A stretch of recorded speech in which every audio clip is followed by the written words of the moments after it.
दोस्तों आज हम लोग इस सवाल को हल करेंगे।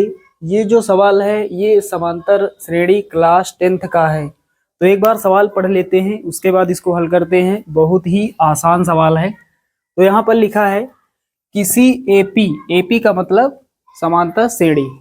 तो लिखा है किसी एपी के प्रथम 3 पदों का योग 33 है यदि पहले और तीसरे पदों का गुणनफल दूसरे पद से 29 अधिक है तो वह एपी ज्ञात कीजिए।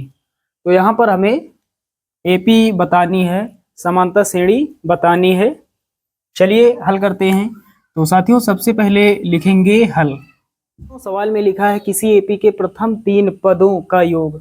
3 पद की बात हो रही है। तो हमें एपी के प्रथम 3 पद कौन से लेने हैं। तो यहाँ पर लिखेंगे माना एपी के प्रथम 3 पद ए माइनस डी कामा ए प्लस डी हैं। दोस्तों जब हमें समांतर श्रेणी के 3 पद लेने होते हैं तो प्रथम पद हम लेते हैं ए माइनस डी, दूसरा पद ए और तीसरा पद ए प्लस डी। चलिए ये आप पूरा समझ गए। हमने क्या लिखा, माना एपी के प्रथम 3 पद ए माइनस डी कामा ए प्लस डी हैं। चलिए अब आगे हल करते हैं। इसके बाद लिखेंगे दोस्तों प्रश्नानुसार। तो सवाल हमसे कह रहा है कि किसी एपी के प्रथम 3 पदों का योग। तो पहला पद ये है, दूसरा पद ये है, तीसरा पद ये है। तीनों का योग, योग का मतलब जोड़, तीनों का योग कितना है, 33 है। तो पहला पद है ए माइनस डी, दूसरा पद है ए और तीसरा पद है ए प्लस डी। इन तीनों का योग, बीच में प्लस लगाएंगे, बराबर कितना है, 33। चलिए आगे हल करते हैं। यहाँ पर ब्रैकेट खोल देते हैं तो ए माइनस डी हो जाएगा प्लस ए हो जाएगा, उसके बाद प्लस ए प्लस डी बराबर कितना, 33। आगे हल करते हैं। तो यहाँ पर प्लस का डी माइनस का डी कट जाएगा। उसके बाद 1 2 3, एक ए ये है, एक ए यहाँ पर और एक ए ये, तीनों को जोड़ेंगे, कितने ए होंगे, 3 ए बराबर 33। 3 से काट देंगे, 3 इक्के 3 और 3 इक्के 3, 3 इक्के 3। तो इधर कितना बचेगा, ए बराबर इधर कितना, 11।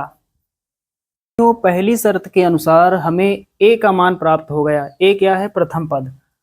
अब आगे जो शर्त दी गई है उस शर्त के अनुसार हल करते हैं और डी का मान देखते हैं कितना आता है। तो यहाँ पर अब लिखेंगे पुनः प्रश्नानुसार।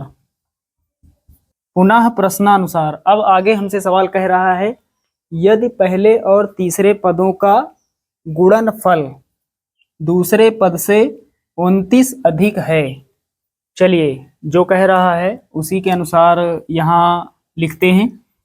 तो कह रहा है सवाल हमसे यदि पहले और तीसरे पदों का गुणनफल, तो पहला पद ये है, तीसरा ये है, इन दोनों का गुणनफल, तो ए माइनस डी ये पहला पद और ये तीसरा ए प्लस डी, इन पहले और तीसरे का गुणनफल, यदि पहले और तीसरे पदों का गुणनफल दूसरे पद से 29 अधिक है, बराबर लगाएंगे, दूसरे पद से 29 अधिक है, अधिक का मतलब ज्यादा है, प्लस लगाएंगे, बराबर में लिखेंगे दूसरा पद ये है ए, दूसरे पद से कितना अधिक है, 29।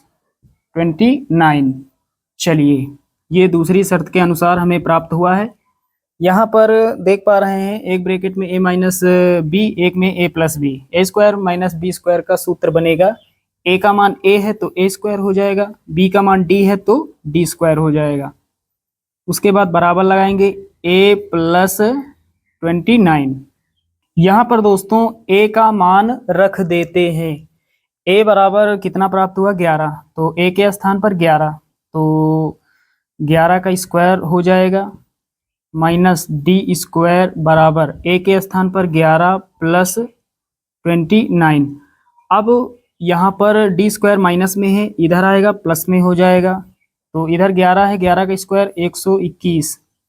उसके बाद ये प्लस का है, इधर आएगा माइनस का हो जाएगा कितना 11, और 29 जो है प्लस का है, इधर आएगा माइनस का हो जाएगा, बराबर डी स्क्वायर माइनस में है, इधर आएगा प्लस का हो जाएगा।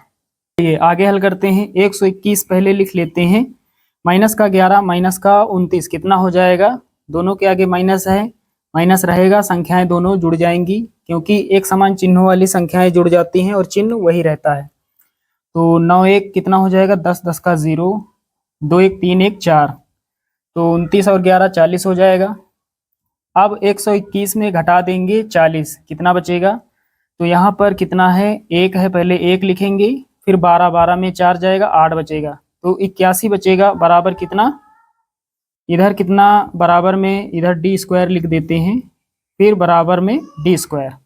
121 हमने लिखा है, माइनस का 11 माइनस का 29 माइनस का 40 बराबर ये डी स्क्वायर। उसके बाद 121 में घटाएंगे 40, 81 बचेगा, बराबर डी स्क्वायर। अब दोस्तों इधर हल कर लेते हैं, तो हमारे पास कितना है, 81 बराबर डी स्क्वायर। डी स्क्वायर पहले लिख लेते हैं, डी स्क्वायर बराबर कितना 81, डी बराबर कितना हो जाएगा, इधर स्क्वायर है, इधर रूट लग जाएगा, इधर से स्क्वायर हटेगा, इधर रूट लग जाएगा, तो डी बराबर कितना हो जाएगा, ये 81 कितने का स्क्वायर है, 9 का, 9 का वर्ग 81 होता है, तो 9 बाहर आ जाएगा रूट से, प्लस माइनस का, कोई भी संख्या जब रूट से बाहर आती है तो प्लस माइनस की बाहर आती है, तो डी का मान कितना हो जाएगा, प्लस माइनस का 9। तो यहाँ पर डी के दो मान हमें प्राप्त हुए, डी का एक मान प्लस का 9, एक मान माइनस का 9।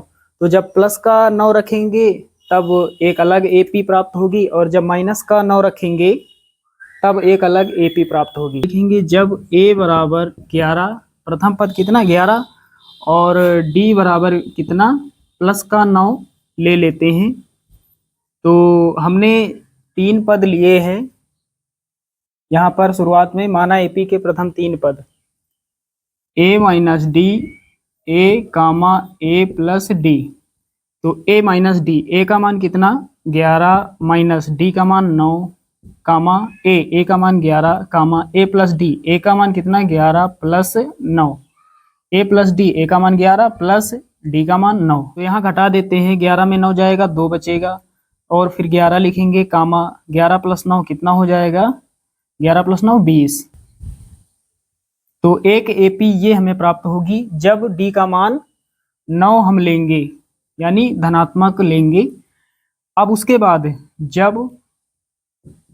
जब ए बराबर 11 और डी बराबर माइनस का 9, डी का जब मान ऋणात्मक लेंगे, तो प्रथम पद है ए माइनस डी, दूसरा पद ए है, तीसरा पद ए प्लस डी रख देते हैं। यहाँ पर प्रथम पद कितना 11, यानी ए का मान माइनस डी, डी का मान कितना माइनस का 9, माइनस पहले से लगा है तो प्लस का 9 हो जाएगा।